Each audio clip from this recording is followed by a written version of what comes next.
Q9 న్యూస్కు స్వాగతం. ఎమ్మెల్యేగా గెలిచిన తర్వాత మొట్టమొదటిసారిగా సిరికొండ మండలంలోని తాటిపల్లి, చిమన్పల్లి గ్రామాలలో పర్యటించిన Nizamabad rural MLA doctor Rekulapalli Bhupathi Reddy. ఈ కార్యక్రమంలో సిరికొండ కాంగ్రెస్ పార్టీ మండల అధ్యక్షుడు బాకారం రవి మరియు కాంగ్రెస్ పార్టీ ప్రతినిధులు, కార్యకర్తలు తదితరులు పాల్గొన్నారు.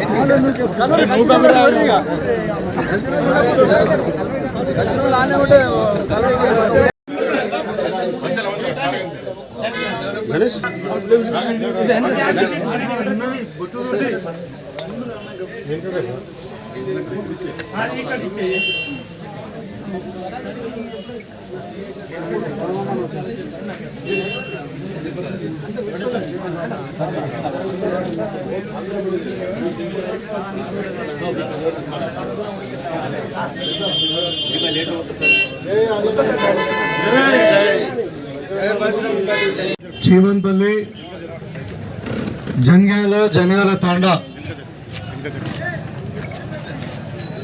గ్రామానికి చెందినటువంటి కూడా నమస్కారం.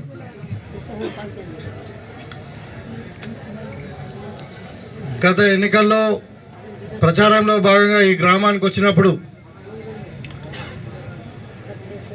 అక్కడ ఉన్నవాళ్ళు కానీ ఇక్కడ ఉన్నవాళ్ళు కానీ చాలామంది నాతో మాట్లాడడానికి కూడా సిద్ధంగా లేకుండే. ఏందని అడిగితే నిర్బంధం, భయం,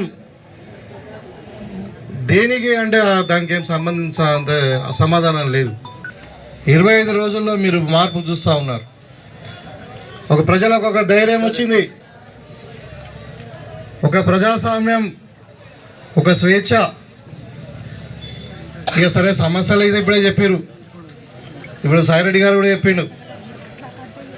గత 30-40 సంవత్సరాల నుండి సర్పంచ్ స్థాయి నుండి ఎంపీటీసీ, ఎంపీపీ, ఎమ్మెల్యేగా గెలిపిస్తే ఏం జరిగిందయ్యా ఈ గ్రామానికి అంటే మొన్న వచ్చినప్పుడు గడప గడప కార్యక్రమానికి వచ్చినప్పుడు గల్లీలు మొత్తం తిరిగినాం. ఎక్కడ చూసినా మట్టి రోడ్లు, ఎస్సీ కాలనీల పాపం దళిత సోదరులను చేతులెత్తి మొక్కల, వాళ్ళకు అసలు మినిమం పోవడానికి దారి కూడా లేదు, అన్ని గుడిసెలు. నేను మీకు ప్రత్యేకంగా ఇక్కడ ఎందుకు వచ్చినా అంటే మీకు కృతజ్ఞతలు తెలియజేయడానికి వచ్చిన. గెలిచిన తర్వాత మొట్టమొదటిసారిగా సిరికొండలో అడుగు పెడితే తాట్పల్లిలో అక్కడ ఆంజనేయ స్వామి కొబ్బరికాయ కొట్టి ఆ గ్రామంలో మాట్లాడి చిమన్పల్లిలోకి అందరం మీరు కలిసిపోదామని వచ్చినాం. ఎందుకంటే మీరు నన్ను ఆదరించారు. 350 ఓట్లు పడ్డాయి ఈ గ్రామంలో.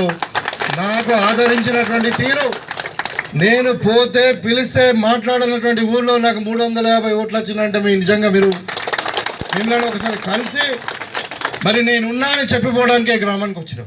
ఎక్కడికి వెళ్ళి వచ్చినాయి? కాంగ్రెస్ పార్టీ ఇచ్చింది. ఇవాళ ఎక్కడైనా ఇండ్లు చూస్తే ఇందిరమ్మ ఇండ్లు ఉన్నాయి, ఈ తాండలు కానీ ఎక్కడైనా కానీ. ఇవాళ చీమన్పల్లి వాళ్ళకి నేను ఒక భరోసా ఇవ్వదలుచుకున్నా, మీకు నేనున్నా, మీరు దేనికైనా నా దగ్గర రావచ్చు.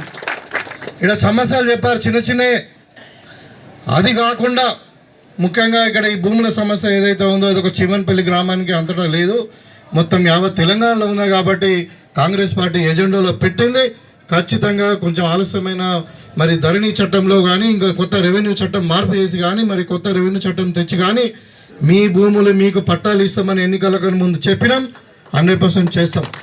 కొత్తగా ఫారెస్ట్ కొట్టుకుంటే వాళ్ళ జోలికి వెళ్ళండి, వాళ్ళ మీద కేసులు పెట్టండి. కానీ పాత భూములలో మాత్రం ఆల్రెడీ పట్టాలు ఇచ్చినాయి కానీ ఇంతకుముందు దున్నుకునే ఉంటే మాత్రం వాళ్ళని అక్కడ బోర్లు వేసుకొనియండి, పంట పండించుకొనియండి. ఒక 1 ఇయర్ అవుతుందా మరి ప్రభుత్వం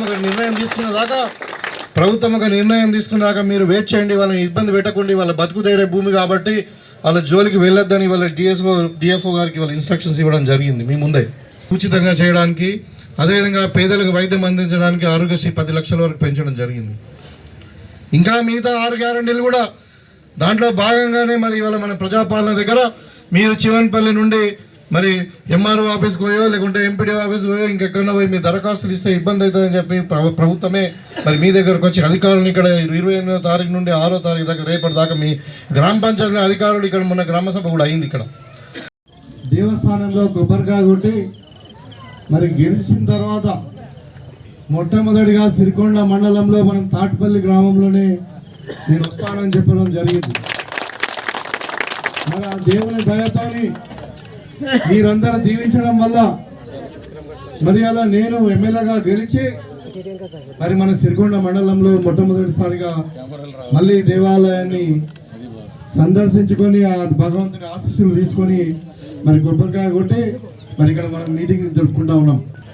ఇక్కడ మీకు అందరూ కూడా కుర్చీ లేకపోయినా మరి ఏదో పెళ్లి ఉన్న మరి గ్రామ పెద్దలకు అందరు కూడా నమస్కారాలు తెలియజేస్తా ఉన్నాం. సంతోషం. ఈ తాటిపల్లి గ్రామానికి తెలంగాణ ఉద్యమంలో కూడా నేను చాలాసార్లు రావడం జరిగింది. ఎప్పుడైనా నాకు అండగా నిలిచారు ఈ గ్రామం అని చెప్పి ఆశీర్వదించిన ఒక మాట చెప్పినందుకు మరి ఇంత పెద్ద ఒక్క తాటిపల్లిలోనే 300 ఓట్ల మెజారిటీతో నాకు ఇచ్చిందంటే మీ అభిమానానికి నేను నిజంగా కృతజ్ఞుని. గెలిపించిన తర్వాత ఇప్పుడు నా మీద బాధ్యత పెరిగింది. మీ పని అయిపోయింది. ఇక మీరు వేయాల్సింది వేసేసారు. ఇప్పుడు నా బాధ్యత ఉంది, నా పని ఉంది. కాబట్టి అందుకే మీకు అందరూ కూడా చెప్పి తప్పకుండా చెప్పిన మాట మీద నిలబడతా. మరి మీకు అందరు కూడా కలిసిపోయి మీ కృతజ్ఞతలు చెప్తామనే ఉద్దేశంతోనే ఇవాళ ఇక్కడ రావడం జరిగింది. నాకు ఒక రెండేమో మనకు ఈ చిన్న చిన్న మన సీసీ రోడ్స్ కావాలన్నారు, డ్రైనేజ్ కావాలన్నారు, కొన్ని రోడ్లు అన్నారు. ఇవి ఈజీ ఈ పంచాయతీకి రాశాను. మీరు ఎప్పుడు వీలున్నప్పుడు వెళ్ళండి, నేను ఫోన్ చేసి చెప్తా. అవి ఉంటే ఆల్రెడీ శాంక్షన్ కాకుండా మనం ఆల్రెడీ మన శాంక్షన్ చేయించుకున్నాం, ప్రపోజల్ పంపించమని చెప్తాం.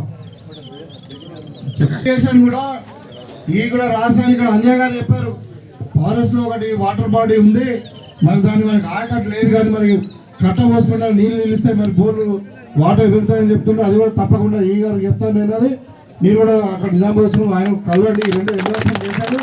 ఈ గ్రామస్తులు తీసుకున్నాం. అంటే అన్ని భూమి సమస్యలు ఉన్నాయి ఎక్కువ. ఈ భూమి సమస్యలు మీకు చెప్పాలంటే నిజంగా ధరణి రావడం వల్ల ఈ ప్రాబ్లం వచ్చింది మనకి. కాబట్టి పట్టాలు ఇచ్చింది. ఇన్ని రోజులు మీరు భూములు జరుపుకొని సాగు చేసుకొని మరి పంటలు పండించుకుంటే కేసీఆర్ మరి దళితులకు 3 ఎకరాలు అన్నాడు ఉంటా, మరి గిరిజనులకు 3 ఎకరాలు అన్నాడు, కానీ ఇలా ఉంటా భూములు గుంజుకునే పరిస్థితి వచ్చింది. దాని ద్వారా ఏమవుతుందంటే మీకు బ్యాంకులో లోన్ దొరుకుతుంది, మార్టిగేజ్ చేసుకోవచ్చు, అవసరం ఉంటే మీరు భూమి కొనుక్కోవచ్చు, అవసరం ఉంటే అమ్ముకోవచ్చు. ఈ ఫెసిలిటీ ఇవ్వడానికి కొంచెం టైం పడుతుంది, కానీ దానికి తప్పకుండా రాష్ట్ర ప్రభుత్వం కట్టుబడి ఉందని చెప్పి సందర్భంగా మీకు భరోసా ఇస్తాను. అదేవిధంగా ఇక్కడ సబ్స్టేషన్ గురించి చెప్పారు. నేను కనుక్కుంటాను ఎలక్ట్రిసిటీ డిపార్ట్మెంట్ వాళ్ళను, కనుక్కొని ఒకవేళ శాంక్షన్ అయితే ఖచ్చితంగా మీరు మాత్రం మరి వీలైతే ల్యాండ్ ఇస్తేనే బాగుంటుంది. ఇక లేదంటే ల్యాండ్ లేకుండా మరి చూద్దాం ఎక్కడ ఉన్నదని ఏదైనా అది మరి అలాంటప్పుడు దాన్ని అలా చేపించుకుందాం. మాట్లాడతాను తప్పకుండా దాన్ని కూడా వీలైనంత తొందరగానే మరి శాంక్షన్ అయితే మాత్రం దాని ల్యాండ్ ఐడెంటిఫై చేపించి దాన్ని కూడా చెప్పిద్దాం. మరి మా కాంట్రాక్టర్ గిరి కూడా ఇక్కడనే ఉన్నాడని చెప్తే నువ్వే వేస్తున్నావా గిరి? ఇంకా ఏ సమస్య ఉన్నా మనం చేసుకుందాం. ఏ సమస్య ఉన్నా మనం తప్పకుండా చేసుకుందాం. నేను మీ మనిషిని మీరు నమ్మి ఆదరించి నన్ను గౌరవించి ఓట్లేసి గెలిపించారు కాబట్టి మీకు సేవ చేయడమే బాధ్యతగా నేను తప్పకుండా పనిచేస్తాను అని చెప్పి నీళ్ళు ఇచ్చినాక ఓట్లు అడగమని చెప్పి మిషన్ బయలుతో చేస్తే అది ఎవరన్నా మంచినీళ్ళు తాగే పరిస్థితి ఉందా? ఏ ఊరికైనా తాగే నీళ్ళు వస్తున్నాయా? మరి అది కూడా ఏంటంటే పాత మళ్ళీ RDA స్కీమ్ లోకే పైప్ లో కట్టిండు. అది వాళ్ళ ఓన్లీ బోలు తోముకోవడానికో బట్టలు ఉతుకోవడానికో లేకపోతే స్నానాలు చేసుకోవడానికి పనికొస్తుంది, తాగడానికి పనికి రావట్లేదు. ఎప్పటికప్పుడు వార్తలను వీక్షించేందుకు Q9 న్యూస్ ని సబ్స్క్రైబ్ చేసుకోండి, లైక్ చేయండి, షేర్ చేయండి. విలువైన సమాచారాన్ని ముందుగా మీరే తెలుసుకునేందుకు బెల్ బటన్ ని క్లిక్ చేయండి.